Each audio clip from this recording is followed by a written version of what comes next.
சூடான இட்லி, சுட சுட சாம்பார் இதெல்லாம் போட்டு நாக் அவுட் பண்ணிட்டு இன்னைக்கு நம்ம எங்கே போறோம்னா, தனுஷோட இட்லி கடைக்கு தான். இந்த ஒரு காலத்தில இப்படி ஒரு டைட்டில் அப்படின்னு சொல்லிட்டு எனக்கு போறப்ப ஒரு கியூரியாசிட்டியா இருந்துச்சு. சரி ஓகே அதுக்கேத்த மாரி கிளைமேட்டு, வெதரும் வேற லெவல்ல இருந்துச்சு. ஒரு மாலுக்குள்ள போயிட்டு சரி ஓகே ஆஃபர் எது இருக்குன்னு பார்த்தேன். செக் பண்ணி பார்த்தேன் எதுவும் இல்ல. அதுக்கப்புறம் டிக்கெட் வாங்கிட்டு உள்ள போன தியேட்டருக்குள்ள யாருமே இல்ல.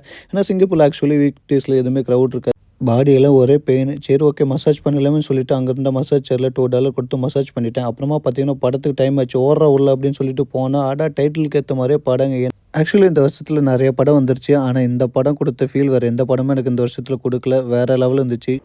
ஸோ மூவி பார்த்துட்டு வந்தாச்சு. மூவி எந்த அளவுக்கு இருக்குன்னு கேட்டிங்கன்னா, சூப்பரா இருக்கு. ஸோ இதுக்கு முன்னாடி நம்ம ஆக்ஷனு, ஃபைட்டு, கத்தி அது இதுன்னு வச்சுட்டு பார்க்குறப்போ, இந்த படத்த வந்து பார்த்தீங்கன்னா, நல்லா சூப்பரா தனுஷ் வந்து டைரக்ட் பண்ணிருக்காரு, ஆக்ட் பண்ணிருக்காரு. ஸோ ஒரு ராயல் சல்யூட்டு. ஸோ படத்த முடிஞ்சா போய் தியேட்டர்ல பாருங்க. அதுவும் ஃபேமிலியா போலாம். செம்மையா இருக்கு.